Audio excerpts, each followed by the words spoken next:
thank you very much for joining us. I am Yori Folani. Well, tomorrow is the big day in Anambra, and INEC tells us that they are fully prepared. Okay, I understand that there are in the region of 100 or so observers. Well, Cynthia Bamalu is with us. You know, she's become a regular on our program. We're delighted that it is so. Fine morning to you, Cynthia Bamalu. Thank you. Can you hear me? Yes, we can hear you. Okay, I just heard you say thank you. Indeed, it is our pleasure. Okay.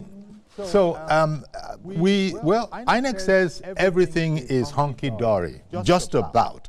I mean, since they're quoting 98% readiness, 99% readiness, maybe I should just ask you, how has it been for you? What has been your, what have been your thoughts following your observations?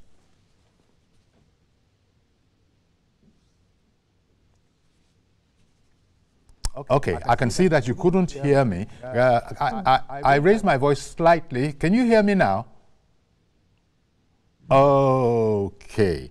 Oh. I can hear you now. I'm trying to switch connections, but is it better now? Yes, it's quite good. It's quite good. It is. It's better in the sense that I didn't hear anything before. Now I can hear you clear as a bell.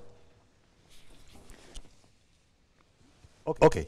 I don't know if we still are connected, but I was just saying that INEC seems quite upbeat and optimistic that everything is as it should be, that things are in order. But since you are one of numerous observers on site, what are your thoughts following your observations?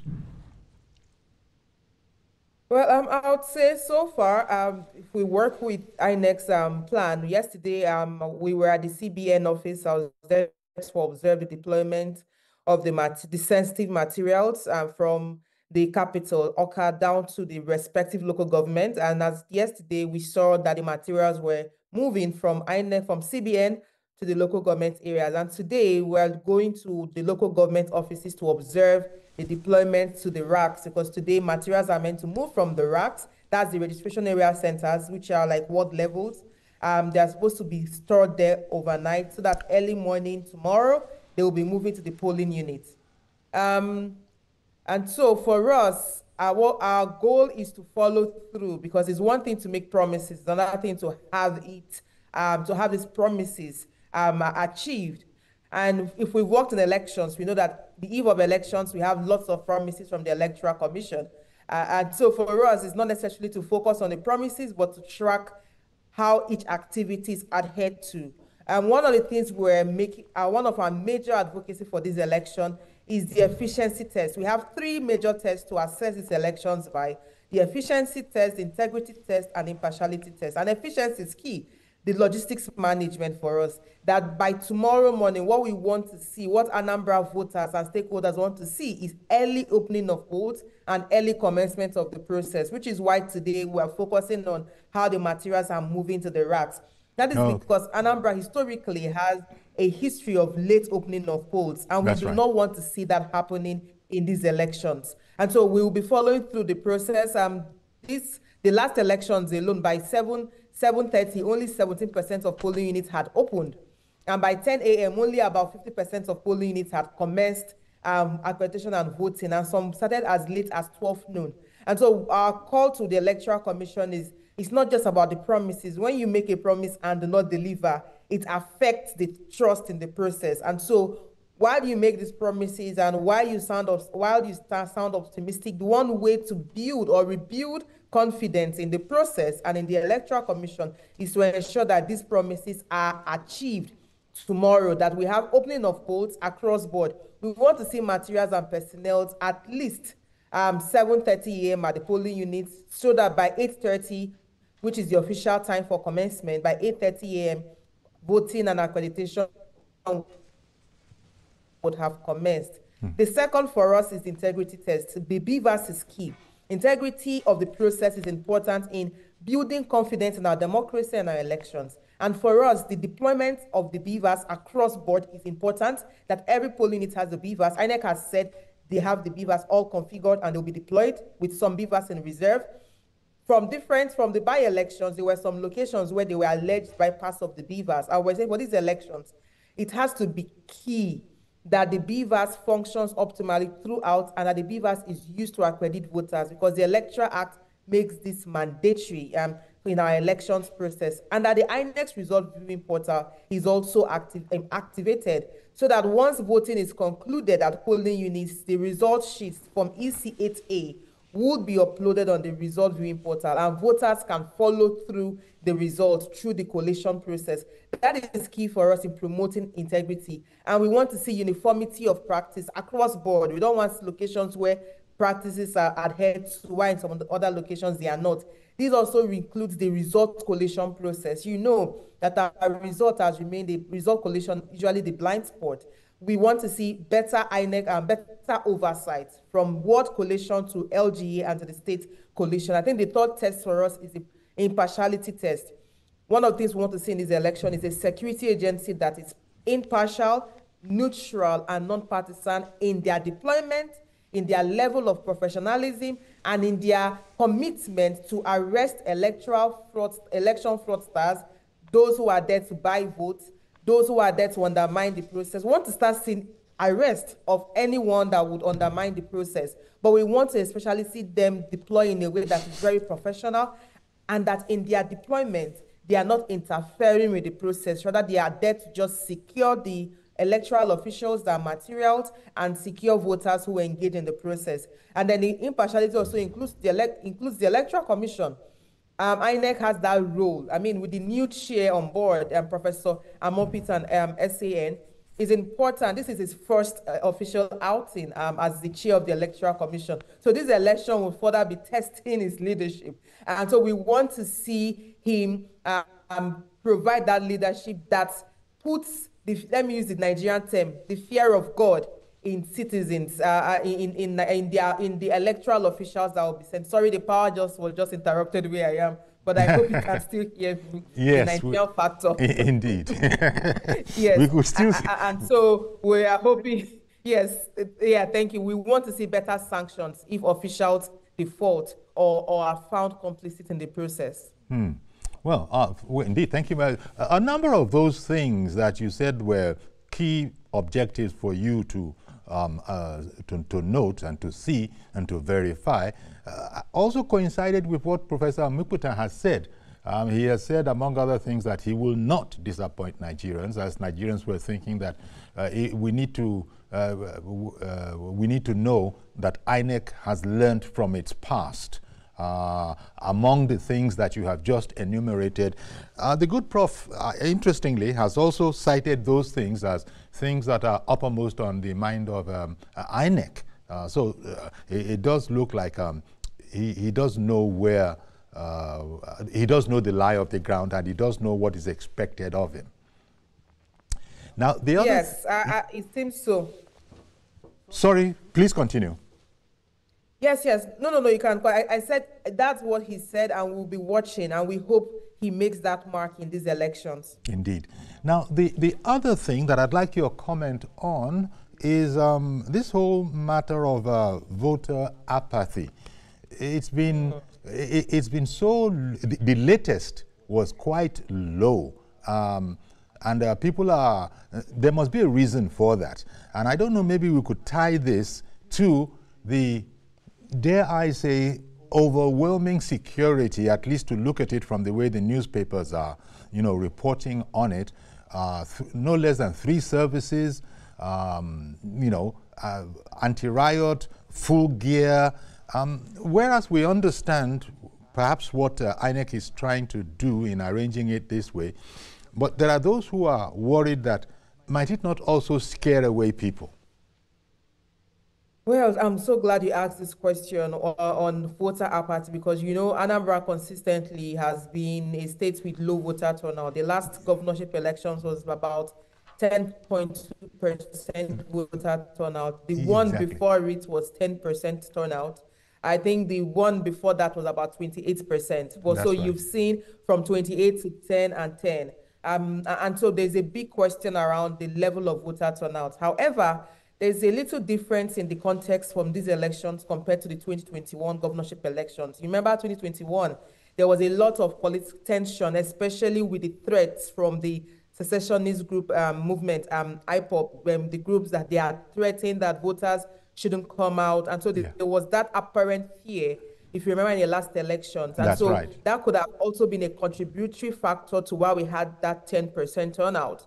However, the bigger question, for me, for turnout, there are three big things to look at. One, the quality of the process, because when the process is credible and transparent and voters trust that their vote would come out, they are a lot more inspired to participate. So, which is why we're big on getting this right. If we get it right, it would also have a multiplying effect across board. The second for us is the quality of governance and the role of political actors, because this one is not an INEC issue. This second part is the political leaders. A lot of times we've been engaging for months into the elections in the states and just engaging across local governments. Some voters to tell you why vote, because governance has not changed. For some of them in their communities, they've not had motorable roads, or things have gone bad economy-wise, access to funds. For a lot of them here are business owners. And even for the younger people, there's that lack of faith in the system. And so there is that big question around the quality of governance and how our political parties, political leaders, how they engage the process. If they continue to bandy threats and violent messages or violent rhetorics, it would also affect our citizens' participate. And if they keep undermining the process, it also affects citizens' participation. And then if they fail to deliver on governance and defense of democracy, younger people will be asking questions like, why should I vote when it doesn't change the quality of my life? And so there's a bigger question on governance that has affected how citizens even view the elections and the electoral process as a means of achieving quality governance that impacts on their daily lives. I think the third part is the voter apathy question. And when you talked about connecting it to security, yes, there is a reasonably huge deployment in Anambra, but it's also because of the security context. Anambra has both internal and external security dynamics. There is the issues around the unknown gunmen and some communities that are not even very accessible at the moment because of some violent non-state actors' activities in those locations. Mm-hmm. There've also been issues around kidnapping and violence. But I do believe that this deployment, which is why I talked about the importance of better communication and professional security deployment. One thing that would be important for these elections is that, one, that the vigilante operatives are not part of the process. They've been banned. While the vigilante operates, yes, because, the state has the Udogachi, Agune Chamber, I can't remember, but the main is the Udogachi. One of the challenge has been some citizens have felt that there's been a harassment and intimidations by them. And in the by-election, some of them also played very negative roles in the elections. And so the call is for the Nigerian police to remain that elections security lead. And that these vigilante groups from today, actually, we do not want to see them across the state. They should stay away from the elections. Since we have police in 45,000 police deployed, there's the NSCDC, we have the military and all. Let these official security agencies be those in charge of the elections. That way, we can control, or we can have a measure of control on election security in the state. And is a call to the IG had promised Nigerians in the stakeholders meeting that this is really enforced. We don't want to see the vigilantes as part of this process, and we don't want to see politicians moving with armed men on elections day. Is elections a civil activity? Let security be deployed to inspire confidence and not intimidation. And I think it's voter education. We have to keep doing voter education. Today is the last day for voter education, and tomorrow morning, let's use all platforms. Talk to Anna. For those watching, please come out and vote. Your vote is important. That is how your voice is heard in our democracy. So please come out and vote. And potentially, Anambra is indeed ready, because all the newspapers are reporting INEC are reporting the fact that INEC has reported a 98.8% PVC collection. Mm-hmm. So yes. That shows that, well, although they said they were patting themselves on the back, perhaps rightly, that they had to extend the collection of the PVCs for I think about a week or so, and they say in that space they hit that high number of 98.8%. So it's one thing to have the PVC. The other thing, of course, is to indeed believe in the assurances we're getting from all these security pros, and come out and vote. That is the next step, and we won't know how well that has gone down until tomorrow. But what do you think? Do you think people, especially with that surge in the numbers of those who obtain their PVCs, does it suggest something positive to you? Well, it is a hopeful sign. I would like to use the term hopeful because usually that's how you assess. If you have high collection rates, then it means there's a likelihood for more citizens to turn out.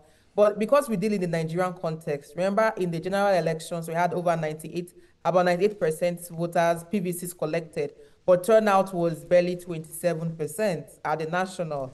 And so if there's something we've learned just following elections in Nigeria is not to be too excited with PVC collection rates, because some voters collect their PVCs for so many reasons. Some want a means of identification. And so that is the closest they can have. Our call to Anambra citizens is PVC. Yes, it's a means of identification, but the major purpose is to identify you as a voter, that you come out on elections day and cast your votes for the choice or the party or candidate of your choice, and watch the process till the results are counted at your polling unit. At the end of the day, elections are determined by those who turn out. If only 100 people come out, results will still be announced. There is no constitutional benchmark on how many people must turn out before results are announced. What matters is that people showed up, whether it's 10%, whether it's 5%, results to be announced. And I think for the Anambra voters, is for you to understand that if you don't show up to vote, it means only those who show up will decide what the future of the state is for the next 4 years, and your voice is no longer part of the system. So come out and vote. Even if, we always say this, that most times we say we don't trust the system. But the truth is, the reason we have vote buying, in the by-elections, monies as high as 20,000 naira was shared to voters. You can imagine, if votes were not counting, politicians will not be going to the polls to buy votes. They wouldn't be deploying huge amounts of money, because politicians look for how to win elections at all costs. So it shows that the system is working. It's just that the more you lose faith in the process, the easier it is to manipulate, because with lower turnout, it's easier to manipulate results or change figures. But when you have higher turnout, it's difficult to really do things, especially at the polling unit. And so the call is to Nigerians, voters in Anambra State, to actually come out and vote, because the system as it is, if we follow it through, you can see that votes are beginning to count. But unfortunately, with money getting in, it means that the votes that are counting are those that are bought. So politicians understand this. They want to look for ways to make you not trust the system. And I think it's important we know that it works. And as we call to voters to come out, our next call is to INEC. You don't want voters to come out and then you don't promote transparency. These things go hand in hand. When the voters show up, we need to allow them experience a process that enables easy casting of votes, that you come, the BVAS is working, you are accredited, you cast your votes and you leave, and that the process of result collation is transparent, so that these things go hand in hand. When you inspire people to come out, they come out and the process works. It then gives the next voter who did not show up a good story to want to turn up in the next elections. Everything we're doing now is laying the ground for 2027 general elections. And so Anambra is so critical for me and for us, because if we get Anambra right, it means Ekiti and Osun would improve on it. And by the next general elections, we'll have a better chance of a process that is truly inclusive, but more importantly, transparent and credible. So it's a call to voters, but also a big call to the Electoral Commission to get it right in Anambra State. How about the politicians themselves? What, if I recall, what, about 17 parties are taking part in this election, including the party of the incumbent governor. Sometimes the role of politicians is significant in how elections go. Are all the politicians saying the right things? Are they conducting themselves in the right way that would further encourage the electorate, in your opinion, having observed preparations? In my opinion, I have mixed feelings about this, or mixed reactions about this. First, there was a peace accord signing, and The 16 political parties candidates signed to the peace accord. And their signing of the peace accord shows their commitment to peaceful elections. And we're hoping that their supporters in the field saw and watched and observed that signing of the peace accord as a message that they also are supposed to abide to the terms in the peace accord. So there's one. I'm glad they all signed it. It shows that commitment on their part. The second is the part around how political parties, like you mentioned, their role is very important in the elections. I wish they were investing a lot more in voter education and voter mobilization. If you go to certain climes, I always like to make example with elections in within the continent. In Ghana elections 2024, I was in as far part of the northern part of the country, and I saw how parties were the ones doing door-to-door voter education and mobilization. And it was impressive to see that parties understand that they have an important role in educating the citizens on how to participate and vote, not just giving them monies to participate. And that is an example of when parties are aware of their important role in the democratic consolidation of a nation. I do not know if our parties understand that they are a key institution in Nigeria's democracy project. I'm hoping they are becoming aware of that, because what we wanted to see from parties is a massive voter education, that they are doing their door-to-door campaigns, educating their voters, because at the end, they are the beneficiaries. They are the ones who win elections. None of us here are contesting, it's the parties. And so that is one thing I've not seen. We didn't have a lot of, we did not observe a lot of voter mobilization and voter education by the parties, especially in engaging them on why they should participate and how to vote. The other parties, it's been relatively calm. And so I would say we've not had a lot of violent rhetorics from the parties, although there are some pockets of it, but it's still a caution to the parties that they must be cordial in their competition. We want to see healthy competition in our elections. We don't want to see aggression. And that is what makes election beautiful, that you compete healthily, you compete on the issues, you compete on the things citizens want to hear about, not on personalities or attacks on individual personalities. So it's still a call to political parties. Honestly, they have a role to play. I always say this, if our democracy would work, it would work because our political elite have a consensus on why democracy needs to work.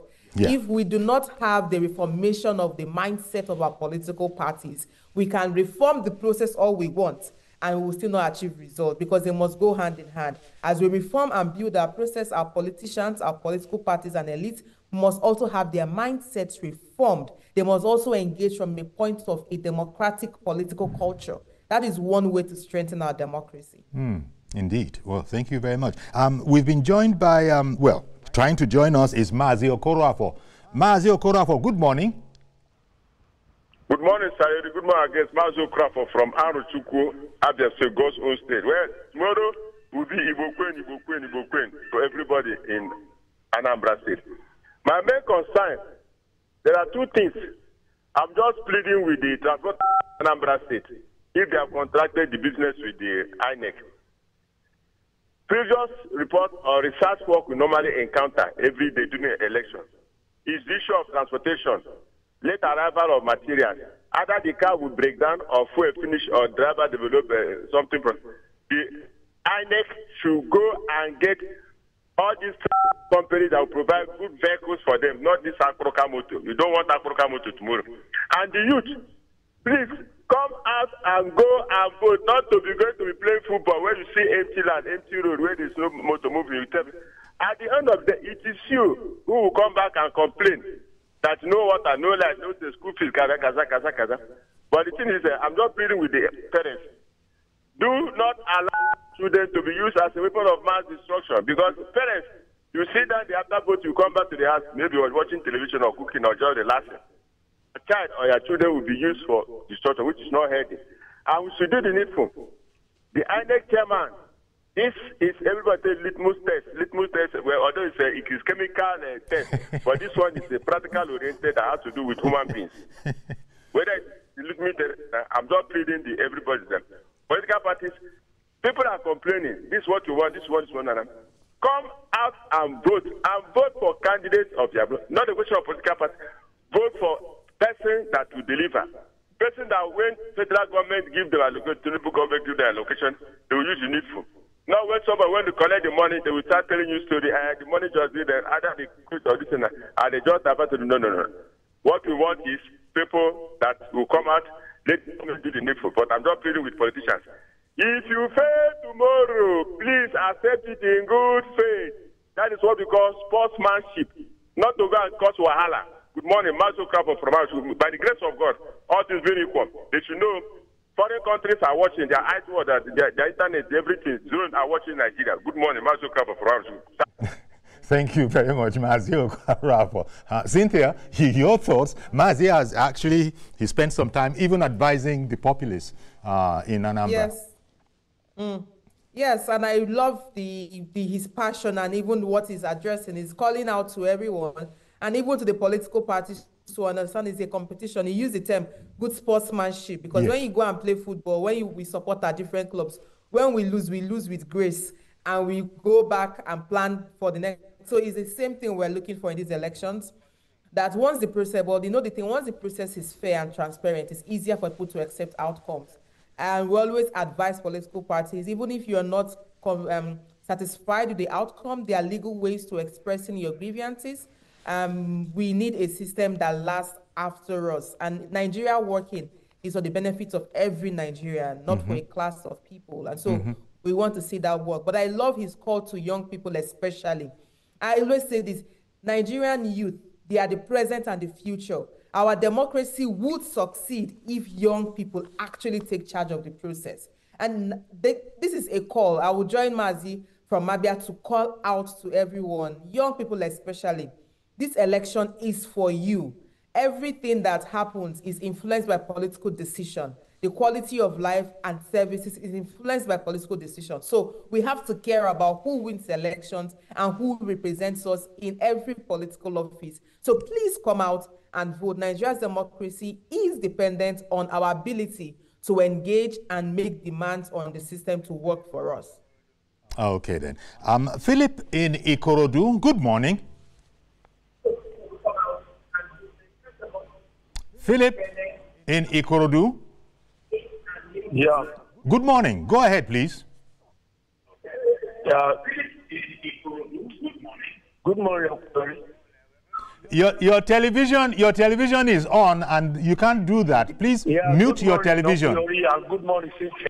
Good morning, but mute your television. Mute the volume of your television. Otherwise, we're going to have to disconnect this call. Please, Philip, mute your television audio.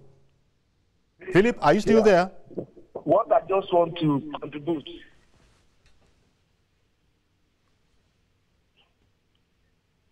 Okay. Okay, carry on, please. Thank you. Yeah. Carry on. I want to appreciate God for the Cynthia's analysis. And very brilliant, and I appreciate that. Do you know Nigeria has no problem about this election issue? But the primary problem, the problem is the politicians themselves. They want to get power by fire, by force. They want to make sure that they achieve their own. That look at all these diversion issues, diversion. They are diverted because of their personal interest.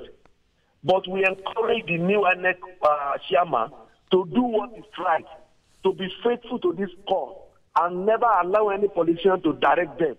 When we do all this, I want to assure you, Nigeria will be best. Nigeria will enjoy this political terrain, and everything will work well, as Cynthia has said earlier. So I pray the Lord will help you and help all of us in Jesus' name. God bless you. I would say at a very high gear, because apart from having 98%, apart from having over 98%, you know, we've been speaking with our director of programs at Yaga Africa, Cynthia Mbamalu, who has said that by and large, it is indeed the case that everything is in order, but you never can tell. It's like never say never. So it's like we can't relax. We've spoken about the security. We've spoken about other things like what is expected of INEC. And as you can see in that picture there, Mr. Jake Ekpele the founder and CEO of TAF Africa. That's it. That's it. Jake, I got that right. TAF Africa. Yes. Okay. Yes. Fine morning to you. Great to see you. Now, you are in Anambra as well, as an observer, I would imagine. You know, one of the things that we've been hearing by Cynthia. Yes. Well, there are much more than there are much more than the two of you there. I think one paper put it at almost 100. It looks like the world is interested in how it goes. Maybe this particular first outing of Professor Amikputon, maybe that's also part of it. But Jake, the thing that has been exciting that you have been speaking about in the past few days is the approval by INEC of 25, I believe, sign language interpreters to take part in the election. Talk to us a bit about that, and how is that going to work? Well, I think it's a game changer in terms of participation of persons with disability, because at South Africa, we found out that there are places where persons with disability, especially the deaf, will be, and they don't have a sign language interpreter. I think I will also tell you that we are fortunate to be joined by the vice chair of South Africa, someone that you will really, really love to hear, who is Amina Zakari. Amina Zakari is our vice chair and former national chairman of INEC. Maybe at some point you would have her say a few words. But the point you made is valid. For the first time in the history of election monitoring, we have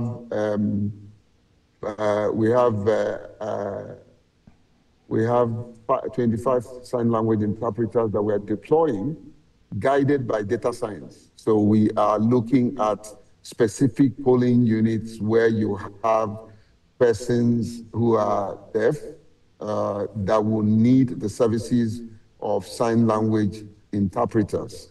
And we are ensuring those of them that are not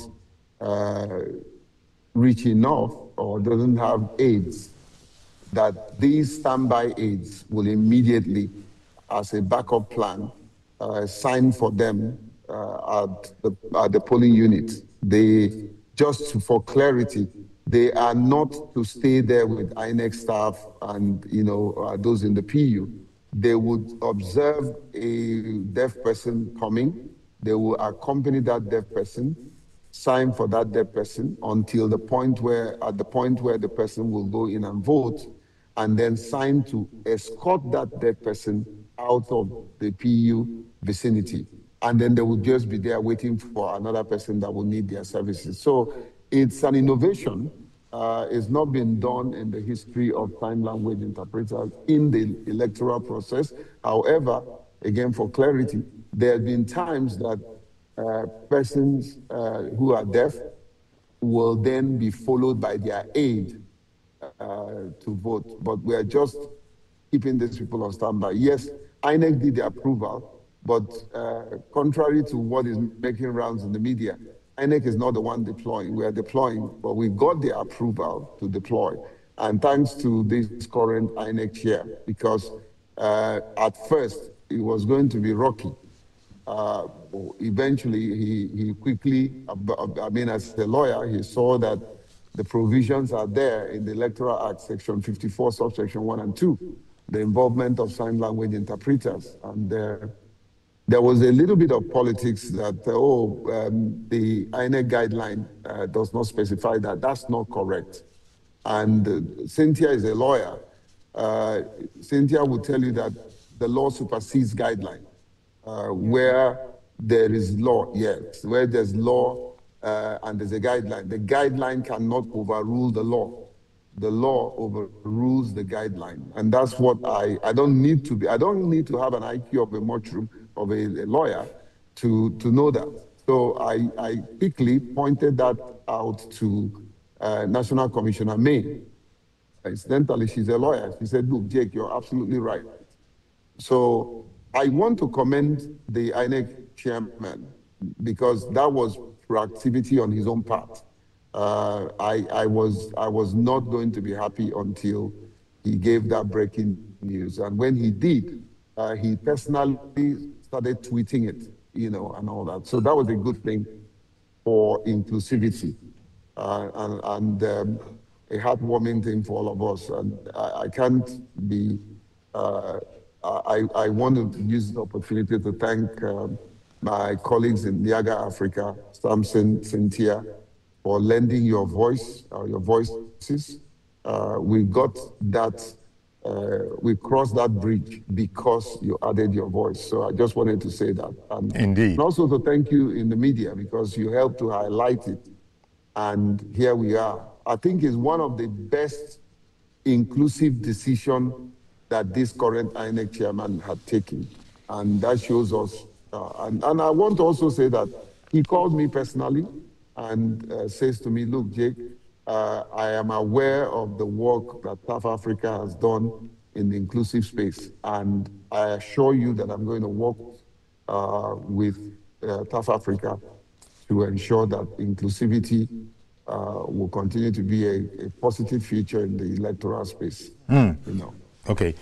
Cynthia, you spoke about this, part of this at the beginning.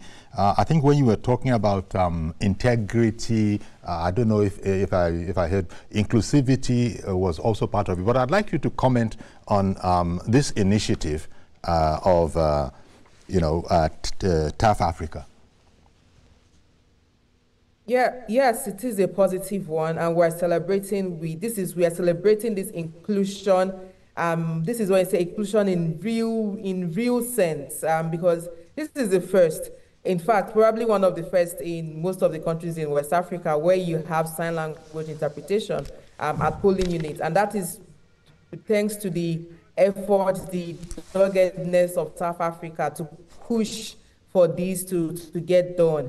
But it's also a call, one, that there is proper communication to the officials in the field to ensure that the interpreters are well catered for and they are respected in the work that they are doing, that there is no, that they are not stopped from getting their work done. That's one. The other part is INEC's commitment for assistive materials. We still join our voices to make that demand that the required assistive materials like the Braille ballot guide, the magnifying glasses, we need to see those present at the polling units so that the voters that need that to get their work voting done will be able to vote without any stress. We also talked about access. You know, setup of polling units should be done in a way that voters with physical disabilities do not encounter any stress or disadvantage. So simple things like setting up at a leveled ground, ensuring there's no gutter, you know, where you have the drain, people have to jump or climb high planes.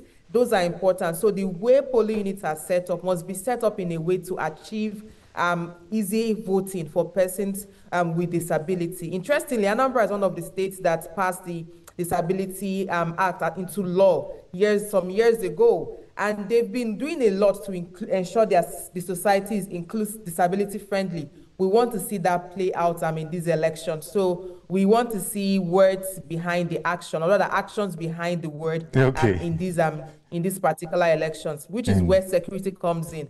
Security is important also because we need this voting process to be secured so that persons with disability can vote and they do not need to run for their lives at any point in time. Because when there is violence, we also create a vulnerable situation for voters with disability. Indeed. Dr. Drosimi, can you hear us? Good morning. I can hear you, Uncle Yori. Okay. Good morning. Go ahead now, please. Good morning. I want to assure you that Anambra election is going to be a model, positive one, and from the deployment of the police and other security services around, I am telling you that election is going to be very secure. And with the new INEC chairman, What we have done so far in terms of deployment, from what we have seen, is going to be a model, it's going to be a successful election. And I'm sure the chairman will live up to a name. That is to say, historical reference point. That is the interpretation of the name as far as I'm concerned. It's going to be a model. And whatever how tomorrow the evening will be, we start from going from the morning. From what I've seen so far, Anambra election is going to be a successful one and going to be a model for others to come. Okay. So far, so good. Deployment is interesting from what I've seen, and even the people who have been brought, different departments, shows that INEC is very ready, and they're going to give us a credible election. Okay. All right then. Okay. In terms of what Cynthia was. Yori, if you can hear me. I can hear you. Yes, I can hear you, Jake. Hello, Yori, you can hear me. Can you hear me? Okay. I can hear you. Let me make a quick two quick points.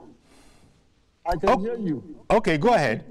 Go ahead. One, what my colleague said, Cynthia. Yeah, what my colleague said, Cynthia. We are not just leaving the sign language interpreters that we're deploying. We are making sure that we have our own roving team to go around, talk to the security operatives, talk to INEC officials, because this directive came a little bit late, although INEC chairman did mention it during the stakeholders, but we're going to monitor the process to make sure that they're effectively utilized.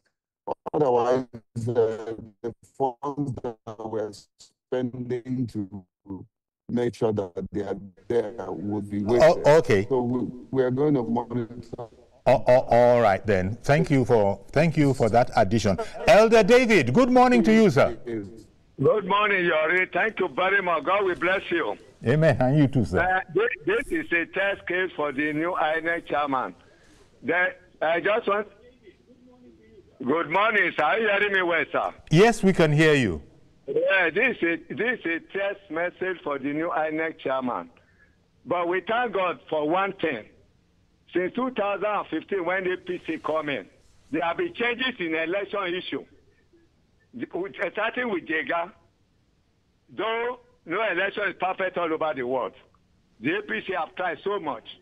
But this man will improve on what has happened. All these pre-start elections in different states, it was created by PDP. Yes, the time of Igege, this is how this one come up.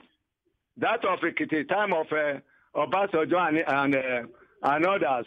Then the same thing at Ondo, the same thing with Osun, the same thing with Edo State.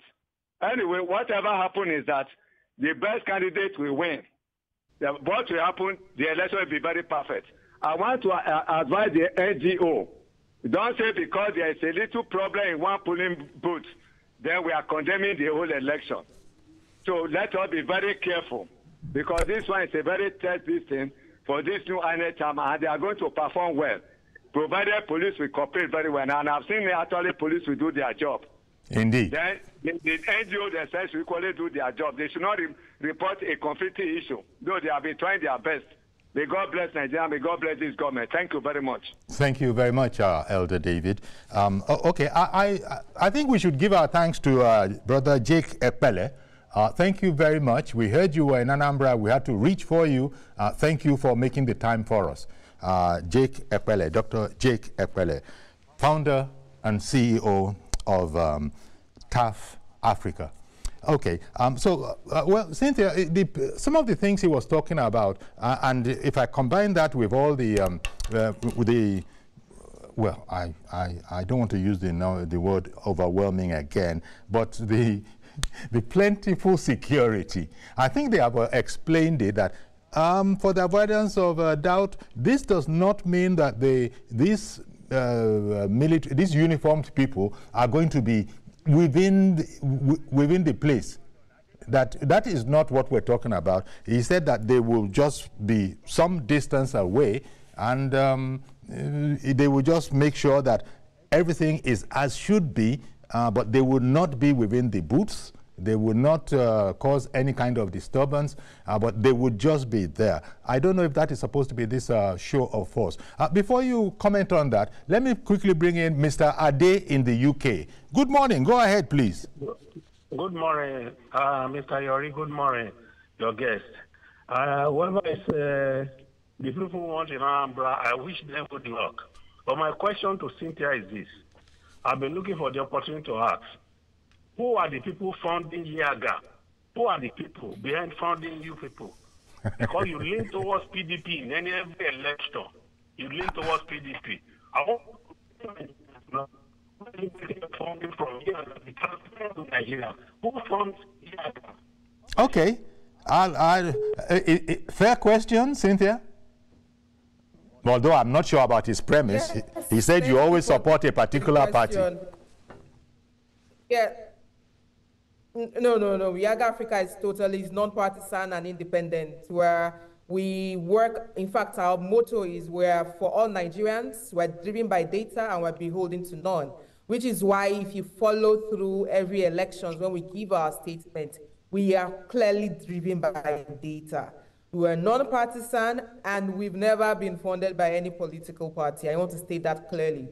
And it's important to note that there are several elections where you have different parties making reference to our findings. We've had, at different points, we've had the APC, PDP, Labour, ZLP, different parties reaching out to our data. Sometimes they've used it to support even their own statements. And I think it's important that we were clearly putting that out. When you ask, our funding, honestly, is from international partners. For Anambra elections were funded by the European Union, and we're deploying as part of a cohort of the EU SDGN that supports democratic governance elections observation hub. So we have Yaga Africa, we have TAF Africa, we have SEMESO, IPC, Women Trust, Nigerian Women Trust Fund, Electoral, and the Coca Center. We're working as what we call the Anambra Election Observation Hub. And in total, we have about 637 observers across covering different thematic issues. So you have South Africa, for instance, focusing on inclusivity for disability. You have the Women Trust Fund and Electoral focusing on gender-related dynamics of the elections. You have the Coca Center, who convenes the Nigerian National Peace Committee for the Peace Accord signing, and also looking at issues of security. You have SEMESO and IPC focusing on media, so they'll be having media observation or media reporters deployed in the field. I'm observing. Then Yaga Africa, we're deploying the process and results for verification transparency methodology, which uses statistics and technology to observe the process